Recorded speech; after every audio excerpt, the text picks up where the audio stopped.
ঝাড়গ্রামে ভোটের প্রচারে গিয়ে ঝালমুড়ি খেয়েছিলেন নরেন্দ্র মোদী। সেই ঝালমুড়ি বিক্রেতাকেই খুনের হুমকি দেওয়ার অভিযোগ।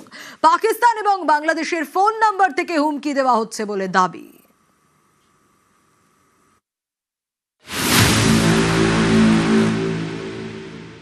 पाकिस्तान से फोन आ रहा है, धमकी दे रहा है कि बम से उड़ा देंगे। फिर एक फोन में आ रहा है अभी जिंदा हो या नहीं हो, ये बांग्लादेश से आ रहा है। बार बार हमें परेशान कर रहा है, ऑडियो कॉल में बहुत फोन आ रहा है, गाली गलौज कर रहे हैं।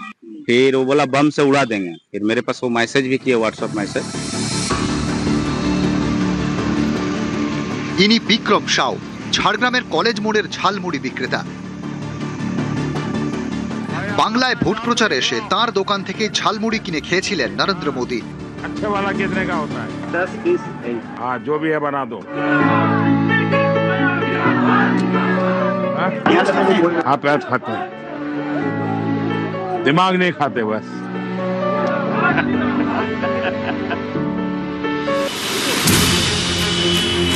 এই ঝালমুড়ি বিক্রেতার অভিযোগ, পাকিস্তান এবং বাংলাদেশের নাম্বার থেকে তাকে বারবার ফোন করা হচ্ছে, খুনের হুমকি দেওয়া হচ্ছে। ঝালমুড়ি বিক্রেতার দাবি, তিনি ঝাড়গ্রাম থানায় অভিযোগ জানিয়েছেন। पाकिस्तान से फोन आ रहा है, धमकी दे रहा है कि बम से उड़ा देंगे। और वीडियो कॉल हम रिसीव किए थे, तो उन लोग ग्रुप में बहुत तरह के हथियार दिखा रहा था, माने चौक लाल करके पूरा दिखा रहा था, आंख लाल करके कि आपको हम उड़ा देंगे। फिर एक फोन में आ रहा है अभी जिंदा हो या नहीं हो, ये बांग्लादेश से आ रहा है। बार बार हमें परेशान कर रहा है, ऑडियो कॉल में बहुत फोन आ रहा है, गाली गलौज कर रहे हैं। पहले फोन किया, बोला वालेकुम सलाम, बोला वालेकुम सलाम, तो हम कुछ नहीं बोला।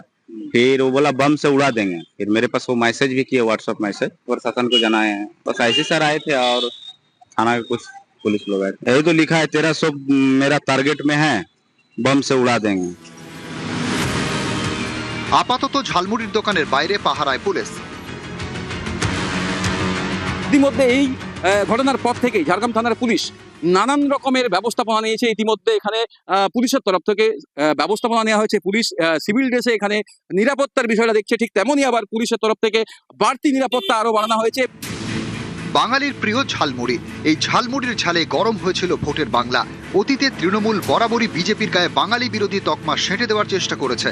26-এর ভোটেও বাঙালি অস্মিতাকে সামনে রেখে ময়দানে নেমেছিল তারা। তৃণমূলের প্রচারকে গুঁড়িয়ে দিতে বাঙালির প্রিয় ঝালমুড়িকেই কাজে লাগান প্রধানমন্ত্রী নরেন্দ্র মোদী।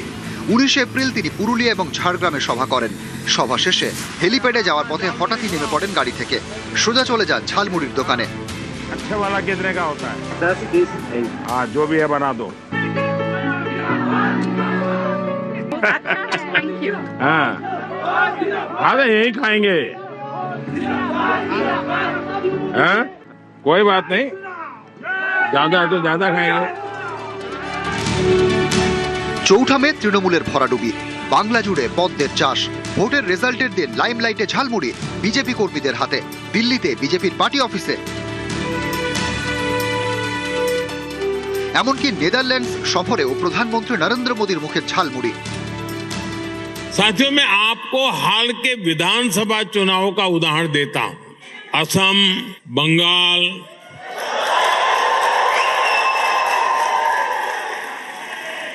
क्या झालमुड़ी यहां भी पहुंच गई?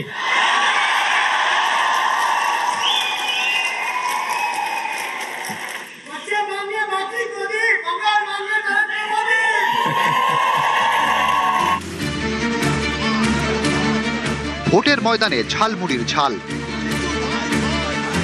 ভোটের পর এবার সেই ঝালমুড়ি বিক্রেতাকেই পাকিস্তান বাংলাদেশ থেকে খুনের হুমকি দেওয়ার অভিযোগ। নিউজ 18 বাংলা।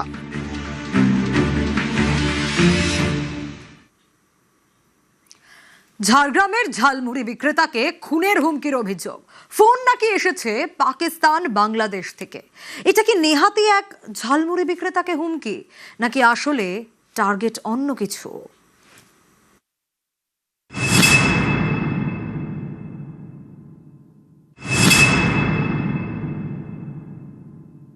এখানকার তৃণমূল, সিপিএম, কংগ্রেস যতটা চিড়বিড়ানি করছে, শুভেন্দু মুখ্যমন্ত্রী হওয়ার পরে বাংলাদেশের জামাতিদের চিড়বিড়ানি অনেক বেশি হয়ে যায়।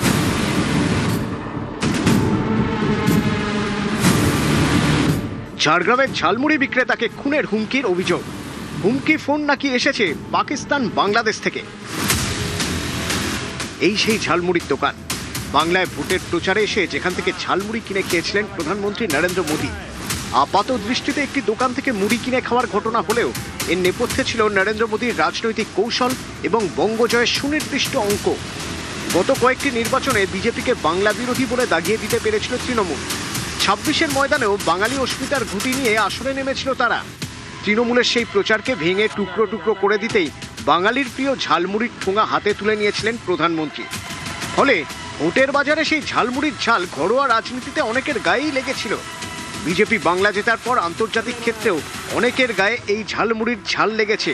সেই কারণেই কি এমন হুমকি ফোনের মুখে পড়তে হচ্ছে নিরীহ এই ঝালমুড়ি বিক্রেতাকে? অনেকের এও প্রশ্ন, টার্গেট কি সত্যি ঝালমুড়ি বিক্রেতা নাকি অন্য কিছু?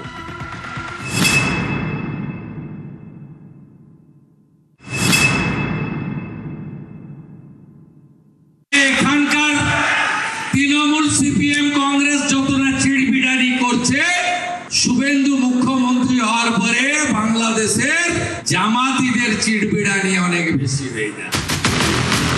2014 সাল থেকে কেন্দ্রে মোদী সরকার, নরেন্দ্র মোদী অমিত শাহর ঘোষিত এজেন্ডা অনুপ্রবেশে জিরো টলারেন্স। সেই মতো উত্তর পূর্বের বিজেপি শাসিত রাজ্যগুলিতে সীমান্ত সুরক্ষাকে নিশ্ছিদ্র করতে তৈরি হচ্ছে উচ্চমানের প্রতিরক্ষা পরিকাঠামো। এতদিন পশ্চিমবঙ্গে তৃণমূল সরকারের কেন্দ্র বিরোধিতা এই রাজ্যে প্রতিরক্ষা পরিকাঠামো তৈরির কাজকে সেভাবে এগোতে দেয়নি।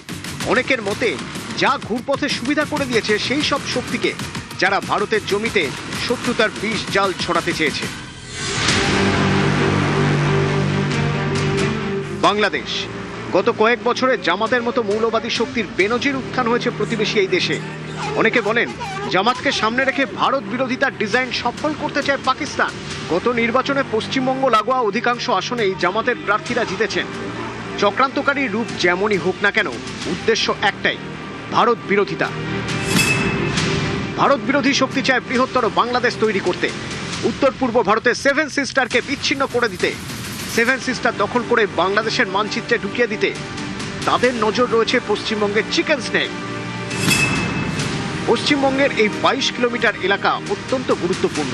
চিকেন স্নেক দখল করতে পারলেই ভারতের মূল ভূখণ্ড থেকে বিচ্ছিন্ন হয়ে যাবে উত্তর পূর্ব ভারত। ষড়যন্ত্রের নীল নকশা তৈরি আছে, আন্তর্জাতিক মহল থেকে এর ফান্ডিংও আসে, সেই সঙ্গে তাল মিলিয়ে চলে ডিপ স্টেট। কিন্তু মসৃণ এই অঙ্ক তখনই ঘেটে যায় যখন বাংলায় বিজেপি জিতে যায়। 4 মে যখন বাংলার রং গেরুয়া হচ্ছে, তখন প্রতিবাদ হচ্ছে বাংলাদেশের রাজপথে। এই যে মুসলমানদেরকে সেখানে নির্যাতন করা হচ্ছে, তাদের ভোটাধিকার কেড়ে নেওয়া হচ্ছে, এটার প্রভাব বাংলাদেশেও পড়বে। এবং নির্বাচনের পরেও সেখানে মুসলিম নির্যাতন হচ্ছে, মতুয়া দলিত সম্প্রদায়, সংখ্যালঘু সম্প্রদায়ের উপর নির্যাতন করা হচ্ছে। পশ্চিমবঙ্গের এই নির্বাচনের ফলাফলের পরে বাংলাদেশের দায়িত্ব অনেক বেড়ে গিয়েছে। তাই একজন ঝালমুড়ি বিক্রেতাকে হুমকি দিতে ফোন আসছে দেশ বিদেশ থেকে। বিষয়টা এতটা সরল এবং বিচ্ছিন্ন নাও হতে পারে। বাংলায় বিজেপি জেতার পর সীমান্ত সুরক্ষাকে নিশ্ছিদ্র করতে সমস্ত রকম পদক্ষেপ করা হচ্ছে। কেন্দ্র রাজ্য সমন্বয়ে জোর গতিতে এগোচ্ছে প্রতিরক্ষা পরিকাঠামো তৈরির কাজ।